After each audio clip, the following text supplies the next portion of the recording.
श्री सीताराम। शिखावस्थी के चैनल में आप सभी का स्वागत है। मैं हूं शिखावस्थी।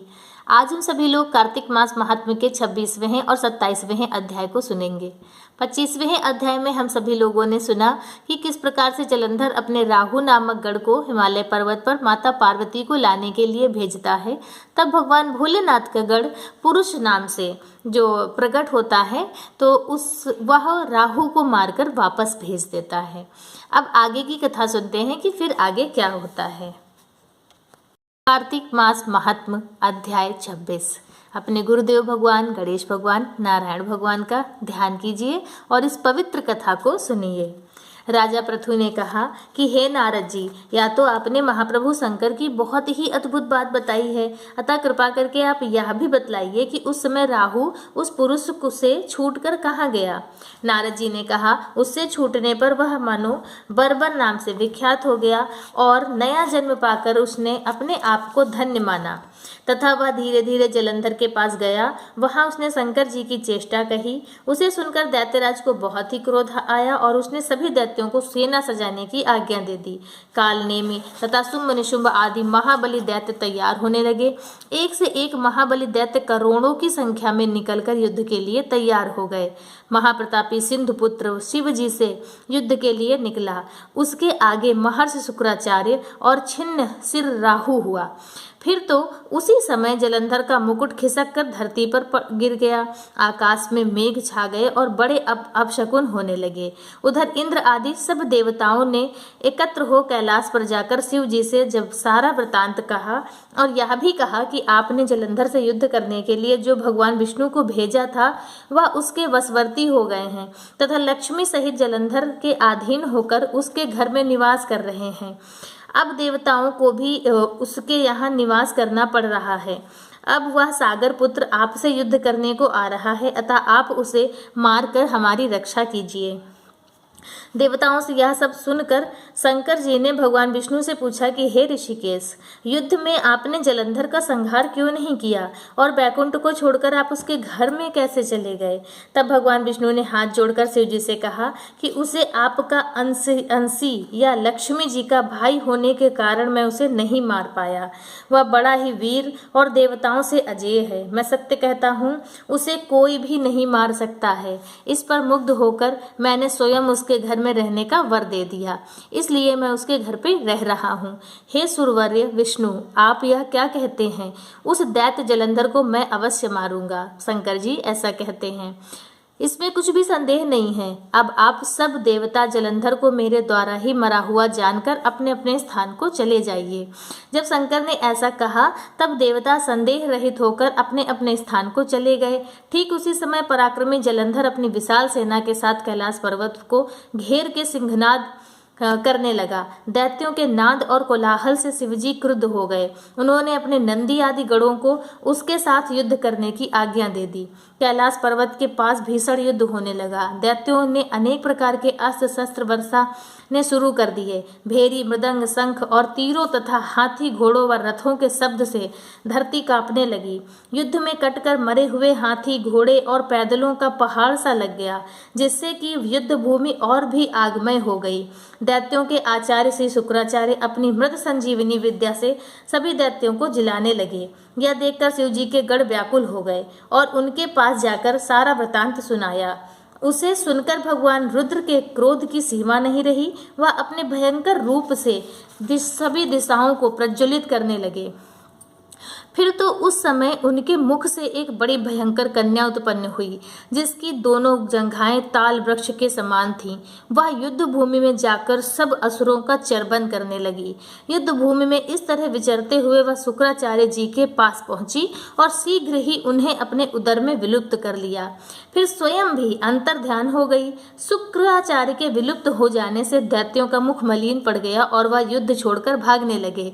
इस पर अनेक शुंभ निशुंभ और कालनेमी आदि सेनापतियों ने अपने भागते हुए वीरों को रोककर शिवगढ़ों पर बड़ा कठिन प्रहार किया और ऐसा ही शिव जी के नंदी आदि वीरगढ़ों ने, जिनमें से गणेश और स्वामी कार्तिकेय भी शामिल थे, अपने गढ़ों को रोककर दैत्यों से भीषण युद्ध किया।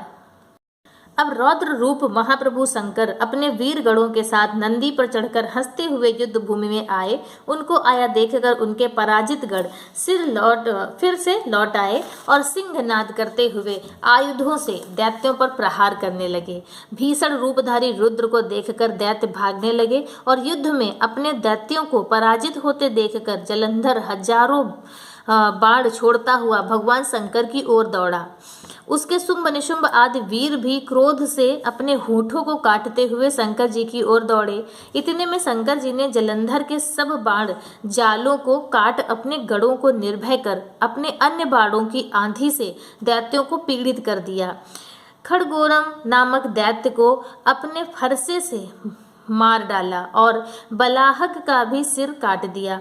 धसमरई भी मारा गया और शिवगढ़ किसी ने प्रचंड नामक दैत्य का सिर काट डाला। किसी को शिव जी के बैल ने मारा और कई उनके बाणों द्वारा मारे गए। यह देखकर जलंधर अपने शुंभ निशुंभ आदि दैत्यों को भी धिक्कारने लगा और भयभीतों को धैर्य देने के लगा। किसी प्रकार भी वह मस्त दैत्य दोबारा युद्ध भूमि में जाने को तैयार न हुए।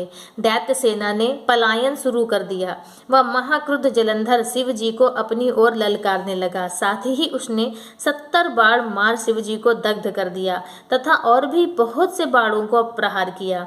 शिव जी अपने बाणों को काटते रहे और यहाँ तक कि उन्होंने जलंधर की ध्वजा क्षेत्र और धनुष को भी काट दिया।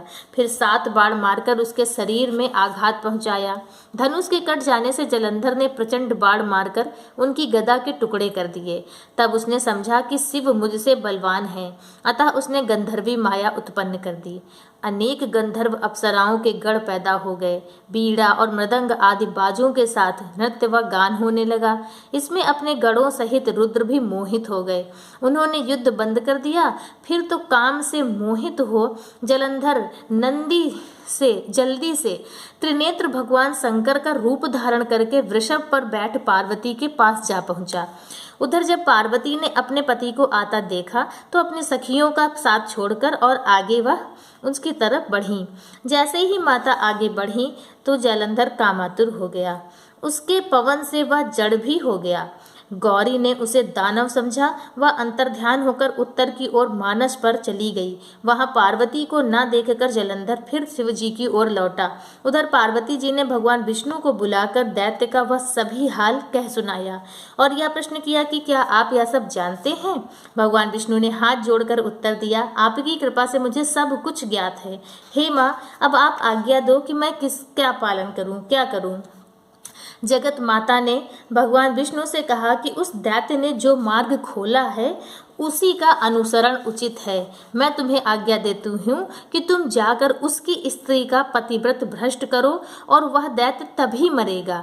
पार्वती जी की आज्ञा पाते ही भगवान विष्णु माँ की आज्ञा सिरोधार्य कर छल करने के लिए जलंधर के नगर की ओर गए। इस प्रकार से 26वां अध्याय पूर्ण हुआ। अब 27वां अध्याय। राजा पृथु ने पूछा कि देवर्षि, अब आप यह कहिए कि भगवान विष्णु ने वहां जाकर क्या किया तथा जलंधर की स्त्री का पतिव्रत कैसे भ्रष्ट हुआ? श्री नारद जी ने कहा, जलंधर के नगर में जाकर भगवान विष्णु ने उसकी पतिव्रता स्त्री वृंदा का पतिव्रत भंग करने का विचार किया। वह उसके नगर में एक उद्यान में जाकर ठहर गए और रात में उसे बहुत से बुरे बुरे से स्वप्न दिखाए। स्वप्न में देखा कि उसका नगर पानी में डूबा है, उसका पति काले रंग का माला पहन के दक्षिण दिशा की तरफ जा रहा है। फिर तुरंत ही वह जाग पड़ी और स्वप्न के संबंध में उस विचार करने लगी। इतने में सूर्योदय हो जाता है, तो वह जब सूर्य को देखती है तो उसे सूर्य में एक छिद्र दिखाई देता है और वह बहुत ही कांतिहीन भी होता है। इसे उसने अनिष्ट जाना और भयभीत होकर रोने लगी। वह इधर उधर सभी जगह जाती पर उसे कहीं भी शांति प्राप्त नहीं होती। उसका मन बहुत ही ज्यादा विचलित होता है। फिर वह अपनी सखियों के साथ में जंगल की तरफ उपवन में चली जाती है और वहां जब वह पहुंचती है, वन में उसने 2 बहुत ही भयंकर राक्षसों को देखा, जिससे वह अत्यंत भयभीत होकर वहां से भागने लगी। उसी समय वहां अपने शिष्यों सहित एक तपस्वी आ जाते हैं, तो वृंदा उनके पैरों में हाथ लगाकर उससे अपनी रक्षा के लिए याचना करने लगती है। मुनि ने अपनी एक ही हुंकार से उन दोनों राक्षसों को वहां से भगा दिया। वृंदा को आश्चर्य हुआ कि वह भय से मुक्त हो मुनि को हाथ जोड़कर प्रणाम करने लगी और कृतज्ञता का ज्ञापन किया। फिर उसने मुनि से अपने क्षेम का प्रश्न किया। मुनि ने मौन हो आगे पीछे देखकर कहना चाहा कि उसी समय 2 वानर के उनके पास आए और हाथ जोड़कर खड़े हो गए। ज्यों ही मुनि ने भ्रकुटी का संकेत किया, वह उड़कर आकाश में चले गए। फिर जलंधर का सिर व धड़ लेकर मुनि के पास आ गए। तब वृंदा अपने पति को मरा जान मूर्छित होकर धरती पर गिर पड़ी और अनेक प्रकार के वचन कहकर दारुण विलाप करने लगी। पश्चाताप उसने मुनि जी से कहा कि हे कृपानिधे, आप मेरे पति को जीवित कर दीजिए। पतिव्रता परायण दैत्य पत्नी ऐसा कहकर दुखी श्वासों को छोड़ती हुई मुनि के चरणों में गिर पड़ी। तब मुनीश्वर ने कहा कि वह शिव जी द्वारा युद्ध में मारा गया है, अतः वह जीवित नहीं हो सकता, क्योंकि जिसे भगवान शंकर मार देते हैं वह कभी जीवित नहीं हो सकता है। परंतु शरणागत की रक्षा सनातन धर्म है, अतः कृपा करके मैं इसे जिलाने की प्रयास करता हूँ। श्री नारद जी कहते हैं कि वह मुनि साक्षात भगवान विष्णु थे, जिन्होंने यह सब माया फैलाई थी। वह वृंदा के पति को जीवित करके अंतर्ध्यान हो गए। जलंधर ने उठकर वृंदा का आलिंगन किया और उसका मुंह चूमा। वृंदा भी पति को जीवित देखकर बहुत खुश हुई और अब तक हुई सभी बातों को, स्वप्न आदि को वह सभी भूल गई। उसके बाद वृंदा सकाम हो बहुत दिनों तक उसी अपने पति के साथ में रहती है। एक दिन रात्रि के समय वह भगवान विष्णु को पहचान लेती है। तब वह उन्हें ताड़ित करती हुई बोलती है कि हे परस्त्री से संबंध रखने वाले विष्णु, तुम्हारे शील को धिक्कार है। मैंने जान लिया है कि वह मायावती तपस्वी तुम ही थे। हे राजन, ऐसा कह परम क्रुद्ध हो पतिव्रता ने अपने तेज को प्रकट करते हुए श्राप दिया। जो तूने अपनी माया से 2 राक्षस मुझको दिखाए थे, वही दोनों राक्षस किसी समय तुम्हारी भी स्त्री का हरण करेंगे और उसके विरह में दुखी होकर तुम वानरों की सहायता से वन में भ्रमण करोगे और वह सर्वेश्वर जो इस समय तुम्हारा शिष्य बना हुआ है, वह वहां पर तुम्हारा साथी बनेगा। ऐसा कहकर पतिव्रता वृंदा भगवान विष्णु के लाख मना करने पर भी अग्नि में प्रवेश कर गई। ब्रह्मा आदि देवता आकाश से उसका प्रवेश देखते रहे। वृंदा के शरीर का तेज श्री पार्वती जी के शरीर में चला गया और आकाश में जय जयकार होने लगी। पतिव्रत धर्म के प्रभाव से वृंदा ने मुक्ति प्राप्त कर ली। आज की कथा पूर्ण हुई। बोलो श्री हरि नारायण भगवान की जय। आगे की कथा अब आगे के अध्यायों में सुनेंगे। तब तक के लिए श्री सीताराम।